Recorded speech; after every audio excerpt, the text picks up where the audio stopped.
নমস্কার বন্ধুগণ, আশা করি আপনারা সকলেই খুব ভালো আছেন। দেবযানীস কোজি কর্নারের নতুন একটি ব্লগে আপনাদের স্বাগত জানাই। ছাদে প্রতিদিনই পাখিদের জন্য খাবার দিয়ে আসি। আজ তাই সকাল সকাল উঠে চলে গেছিলাম যদি ওদের দেখা পাই, কিন্তু আমি দরজা খুলে বেরোতে না বেরোতেই ওরা উড়ে যাচ্ছিল, ভয় পাচ্ছিল। তাই আর ওদেরকে ডিস্টার্ব না করে নিচে চলে এলাম সোজা রান্নাঘরে। আর কাঞ্জিটা ভেজানো ছিল 3 দিন আগে, আর আজকে দেখুন কত সুন্দর ফার্মেন্ট হয়েছে। তো এখন এটা 1 গ্লাস ছেঁকে নিয়ে ঝটপট খালি পেটে খেয়ে নেব। তারপর মারা যদি আসে ওদেরও একটু করে দেব।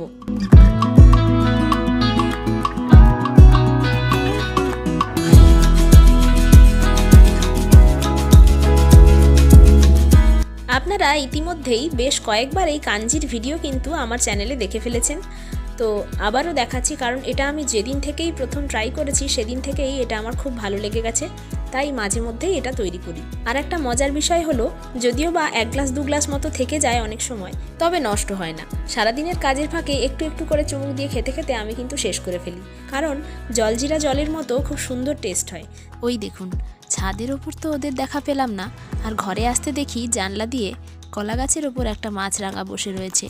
আপনারা তো জানেনই আমার বাড়ির পেছন দিকটা একটা বড় পুকুর, তবে পুকুরের ওপর থেকে অনেক আগাছা আর ঝাঁঝি গাছ আছে বলে জলটা খুব একটা দেখা যায় না।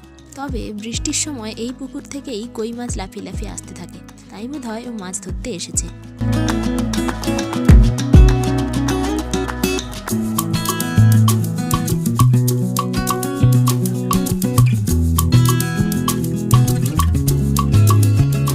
সকালে ব্রেকফাস্টে কি বানাবো তাই ভাবতে ভাবতে দেখলাম যে 2টো ডিম রয়েছে, ময়দা রয়েছে আর সমস্ত সবজি আছে।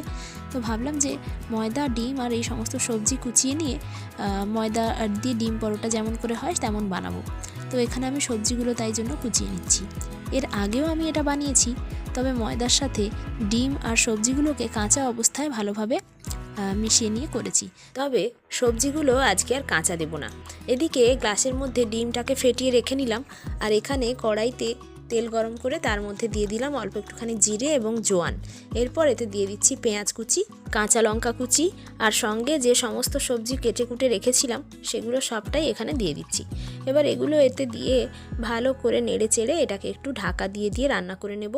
পরিমাণ মতো একটু লবণ ছড়িয়ে নিতে হবে, লবণটা দিলে সবজিটা সেদ্ধ হবে খুব তাড়াতাড়ি। তো এবার এটাকে ভালো করে নেড়ে চেড়ে নিয়ে ঢাকা দিয়ে দিয়ে কিছুক্ষণ রান্না করব।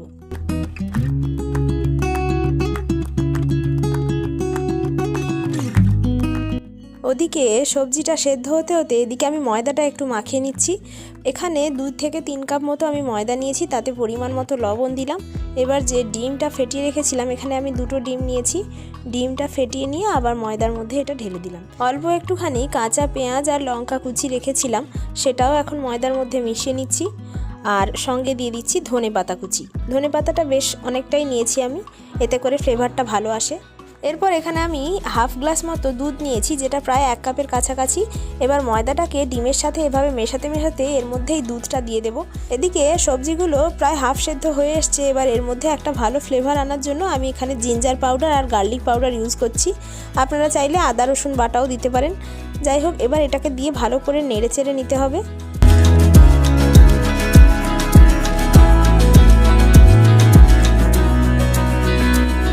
তো ময়দাটা এদিকে দুধ দিয়ে ভালো করে মেশানো হয়ে গেছে, আর সবজিটাও একদম রেডি। তো এই যে ভাজা সবজিটা, এটাই আমি ময়দার গোলার মধ্যে মিশিয়ে নিচ্ছি। এবার এটাকে খুব ভালোভাবে ফেটিয়ে নিতে হবে। যদি একটু বেশি ঘন মনে হয় অল্প একটুখানি দুধ বা জল দিয়ে এটাকে আর একটু পাতলা করে নেওয়া যেতে পারে। এরপর এর মধ্যে আমি দিয়ে দিলাম কিচেন কিং মশলা, চাইলে গরম মশলাও দেওয়া যেতে পারে। ব্যাস, এবার এটাকে ভালোভাবে মিশিয়ে নিতে হবে। এরপর চামচে করে নিয়ে তাওয়ার মধ্যে দিয়ে তাওয়ার চারদিকে ভালোভাবে স্প্রেড করে রুটি বা পরোটার মতো করে ভেজে নিতে হবে।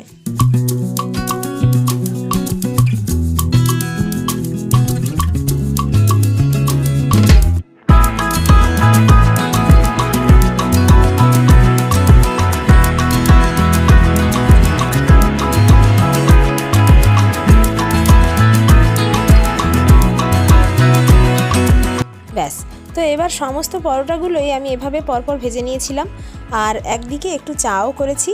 আর এর সাথে খাওয়ার জন্য দু রকমের আমি এখানে সস নিয়েছি, একটা হচ্ছে টমেটো সস আর গ্রিনটা দেখে তো বুঝতেই পাচ্ছেন যে গ্রিন চাটনি, যেটা আমি বরাবরই এখন বাড়িতে করে রাখার চেষ্টা করি। টমেটো সস, চিলি সস অথবা গ্রিন চাটনি যে কোনো কিছুর সাথে এটা খুব ভালো লাগে খেতে, আর এমনিও খুব ভালো লাগে, শুধু 1 কাপ চা দিয়েও দারুণ লাগে। ওই দেখুন এতটাই গরম হাতে আমি ধরতেই পাচ্ছি না। যাই হোক, চলুন এবার আমাদের ব্রেকফাস্ট তো রেডি হয়ে গেছে, এখন চাটা ছেঁকে নিয়ে ঝটপট সকালের খাওয়াটা সেরে নিই।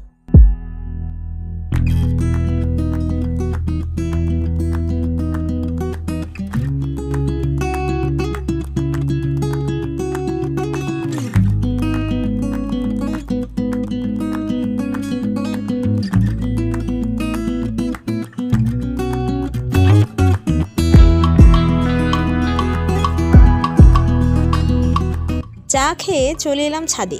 সকালে ডিম পরোটা বানানোর জন্য যে সবজিগুলো কেটেছিলাম তার যে খোসা আর খোসা ভেজানোর যে জল, সেগুলো নষ্ট করব না বা ফেলে দেব না, সেগুলোকে লাগাতে এলাম কাজে।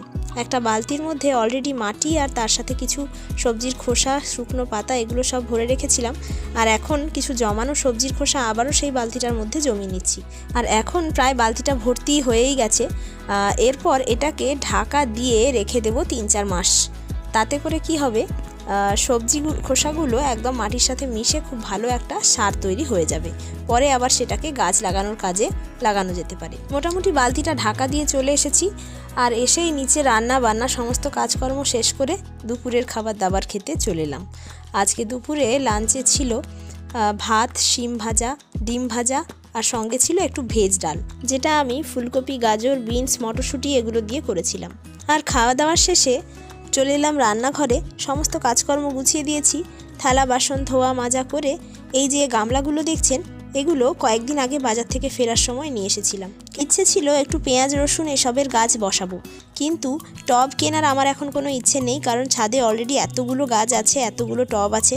তাই ভেবেছিলাম এই গামলাগুলো নিয়ে এসে এগুলোই ফুটো করে নিয়ে এগুলোতেই যদি পেঁয়াজ রসুন বসিয়ে দেওয়া যায় তাহলে কেমন হয়। ওই দেখুন, ওই যে বালতিটার মধ্যে আমি মাটি আর আনাজ খোসা রেখেছিলাম, তার মধ্যে আবার কিছু শুকনো পাতা আর মাটি, যেগুলো আমি ঝাঁটিয়ে পরিষ্কার করেছি ছাদ থেকে, সেগুলো কিছুটা ঢেলে দিলাম। এবার এটাকে এখন ঢাকা দিয়ে রেখে দেবো। আর ওদিকে গামলাগুলোও ফুটো করে নিয়ে চলে এসেছি ছাদে, সেগুলোতে এখন বসাবো পেঁয়াজ রসুনের গাছ।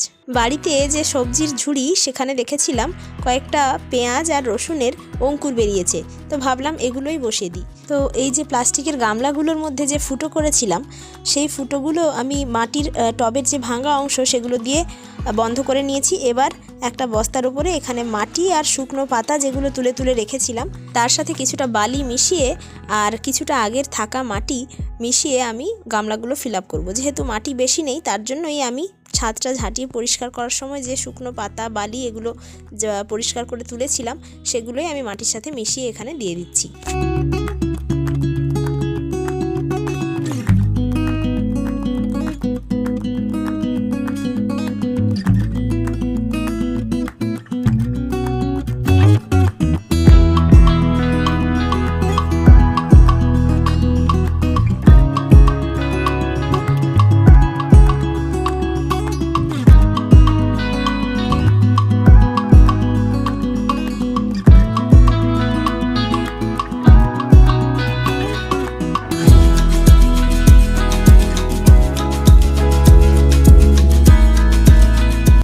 চলুন, মোটামুটি গামলাগুলোতে পেঁয়াজ আর রসুনের যে কোয়াগুলো হয় সেগুলো বসিয়ে নিয়েছি। আশা করি আপনারা দেখে বুঝতেই পারছেন যে পেঁয়াজ আর রসুনের কোয়াগুলো কতটা পরিমাণ অঙ্কুরিত হয়েছে।